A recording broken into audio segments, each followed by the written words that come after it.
এখন বাজে দুপুর 12টা, আর ওই দেখো ঘুম থেকেই এখন উঠলো। কি এখনো যদি ঘুমানো যেত তাহলে খুব ভালো হতো। মানে কি বলবো, কখন থেকে 1 ঘন্টার ওপর থেকে ডেকে যাচ্ছি, ওট ওট ওট ওট, উঠছে না। আজকে প্রথম সকাল যেখানে আমার বাইক দেওয়ার পর আমার কাছে বাইক নেই। মানে বাইক এমনিতেও যখন ও এখানে আসতেই হবে, হ্যাঁ হ্যাঁ হ্যাঁ হ্যাঁ হ্যাঁ হ্যাঁ হ্যাঁ হ্যাঁ, এই অস্থির হবে অস্থির হবে, এটাও কামড়া এটাও কামড়া, কামড়া কামড়া কামড়া।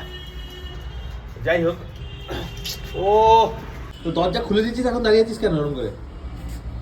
পাগলা তুই তো খায় দিয়ে আঁচড়াবে আমার পায়ে। আঁচড়াচ্ছিস কেন? আঁচড়াবি কেন? হ্যাঁ আঁচড়াবি না। এক মার দেবো আঁচড়াবি। বাইকটা এমনিতেও আমার ফার্স্ট হ্যান্ড বাইক ছিল না, ওটা আমি সেকেন্ড হ্যান্ড কিনেছিলাম। তো যে নিয়েছে সে তারপরে নিয়েছে আমাদের, তো আমার কিন্তু অতটা কষ্ট হওয়ার কথা না, যেটা হচ্ছেও না। কিন্তু ওই একটু কষ্ট কিন্তু হচ্ছে যে আমার একটা বাইক ছিল বেশ, মানে দেখতেও ভালো লাগে না যে বাড়িতে একটা গাড়ি আছে, একটা বাইক আছে। মানে ছোটোবেলায় ছেলেদের কথা বলছি, মেয়েদের কথা জানি না, আমি যখন জিটিএ খেলতাম আমাদের যেটুকু গ্যারাজ স্পেস দিত ওই গেমটাতে, সেটুকুতে আমরা যত ভালো গাড়ি পারি চুরি করে রাখতাম, বাইক রাখতাম ওখানে। অ্যান্ড ওটাই আমাদের কাছে, তখন তো আর কিছু সম্ভব না, এটা ভার্চুয়াল ওয়ার্ল্ডে ওটাই একটা মানে স্বপ্নের ব্যাপার। সেটাই যখন বড় হয়ে আমরা পয়সা কামিয়ে যখন সেগুলো করার পসিবল হয়ে ওঠে, তখন ভালোই লাগে দেখতে আর কি। তো সেটা একটা অস্বস্তি, একটা তাই মনে হচ্ছে আমি কিনবো কিনবো কিনবো, এই ব্যাপারটা রয়ে গেছে এখন আমার মধ্যে। কে জানলা দিয়ে ঢুকতে পারে না রে? এতই মোটা হয়ে গেছে। হ্যাঁ খাচ্ছি আর মোটা হয়ে গেছে। তোর মতোই, পুরো তোর মতো খায় আর মোটা হয়। খাচ্ছি তুলে দেয় না। হ্যাঁ এক হাত দিয়ে তো আর তোলা যায় না, পেটে সাপোর্ট লাগে, পেটে সাপোর্ট লাগে দিতে। হ্যাঁ হ্যাঁ হ্যাঁ হ্যাঁ হ্যাঁ, কান ধরবো, কান ধরে কান মুলে দেবো। যদি জল অনেক নেমে গেছে, জল দিতে না 2-3 বালতি। দুটার মধ্যে জল দিলে তো আবার ঠান্ডা হয়ে যাবে। ঠিক, তাতে কি কোনো অসুবিধা? মাছের ঠান্ডা লাগে তুই বলতে চাইছিস? হ্যাঁ মাছের ঠান্ডা লাগবে, টেম্পারেচার এই কি সব ড্রপ হলে কথাবার্তা? দেখেছিস তো আগেরবার মরে গেছিল। তাই বলে মাছের ঠান্ডা লাগবে বলছিস? টেম্পারেচার ড্রপ বা টেম্পারেচার বেড়ে যাওয়ার কথা বলছি। হ্যাঁ ওই 1 বালতি 2 বালতি জল দিলে এখানে জলের সাথে মিশে যাবে জানিস? তো এই বালতিটা পাবো কোথা দিয়ে আমি? জানি না। ওরা খাওয়াই ভুলে গেছে মনে হয় যে খেতে হয়, বছরে একবার করে খাবার পায়। এই বছর এটা প্রথম। এই বছর খাবার। আর বাইক বেচে সব থেকে বেশি আনন্দ আর শান্তি পেয়েছে আমার মা, যে এই বাইকটা নিয়ে আর কোথাও যেতে পারবে না, বাইকই নেই। ঠাকুরকে ডাকতো, এবার গাড়িটাও বেচে ফেললে মা ভাববে যে বাহ গাড়িটাও চলে গেল, তারপরে গাড়ি করেও কোথাও আবার যাবে ছেড়ে না। তাহলে 100 বছর তার বাঁচবে। মধ্যে যদি আমরা কোথাও বাড়ির থেকে বেরোনোয় ঘুরতে ফুরতে যাই, সেটাও যদি বন্ধ করে দিই, ব্যাস সে 200 বছর বেঁচে যাবো আমি। হ্যাঁ 200 বছর বাঁচবো। মায়ের থেকে তো বেশি বাঁচবো। কি বলতে লাইন ধরে যাচ্ছে ওরা সবাই, লাইন ধরে খাবে। বাড়লো না কমলো, মোটামুটি একই আছে, না বেড়েছে না কমেছে।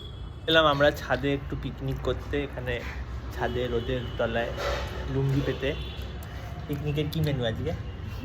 খেজুর আর কাজু বাদাম। এই আমাদের মেনু, আর পিকনিক হবে আর গল্প। আমি যেদিন একটার বাড়িতে থাকছি ব্রেকফাস্ট স্কিপ করে দিচ্ছি, কারণ আমি উঠছিও দেরি করে। তারপর ওই একটু সিদ্ধ ফিদ্ধ রাখা থাকে, শশা রাখা থাকে, ফল রাখা থাকে, এইসবই খাই। যে ব্রেকফাস্ট আর কিছু করি না, একেবারে দুপুরে লাঞ্চ করে নিই চাকরি করে। তবে মনে পড়ে গেলে তখন বললি কি রে? যে 2022 এরকম একদিন এই টাইম করেই মনে হয়, তাই না? এই টাইম করে কিনা জানি না, আর একটু সকাল করে এরকম দুপুরবেলা আমরা বসে, এরকম সকালবেলা আমরা ছাদে বসে দুজনা, এখন তো লুঙ্গি পেতেছি, তখন লুঙ্গিও পেতেছিলাম না, এমনিই বসেছি। বিয়ে হয়নি তখন, ডিসাইড করলাম এবার বিয়ে করি। জানুয়ারির 1 তারিখ ছিল 2022-এ, তাই না? হ্যাঁ। একটা ডিসাইড করছিলাম বসে, এমনি কথা বলতে বসেছি, এখানে বসে থেকে তখন ভাবছি আমার বিয়ের কথা ছিল হচ্ছে যে জানুয়ারি 2023-এ করে নেবো, জানুয়ারি ফেব্রুয়ারির মধ্যে। কিন্তু তারপরে সেটা হয়নি, হয়ে রেজিস্ট্রি হলো, দেন বিয়েটা আরো পরে গিয়ে হলো, ওই বছরই হলো কিন্তু লাস্টের দিকে গিয়ে হলো। তো তো বসে ঠিক করে ভাবছিলাম যে আর এরকম এই দেখা করতে আসছি, আবার বাড়ি চলে যাচ্ছি, আবার পরে একদিন আসছি দেখা করতে, দেখা হচ্ছে না মাঝে, এরকম আর ভালো লাগছে না, তাই লজ্জা লাগছে বলতে। তাই শুনে বললে তার বিয়ে করে নি, আমি বললাম চাল ঠিক আছে। তারপর নিচে গিয়ে মাকে বললাম, ব্যাস ওরা আমাদের বাড়িতে গেল, কথা হলো, রেজিস্টার হয়ে গেল, তারপরে বিয়ে হয়ে গেল।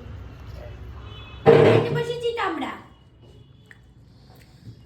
অনেক কিছু খাবার আছে, পিঠা সেদ্ধ, পনির, আলুর দম, আলু পোস্ত, ডাল, ধোকা, করলা করলা আলু সেদ্ধ, এখানে পাঁপড় ভাজা আছে, শাক আছে, বেগুন ভাজা,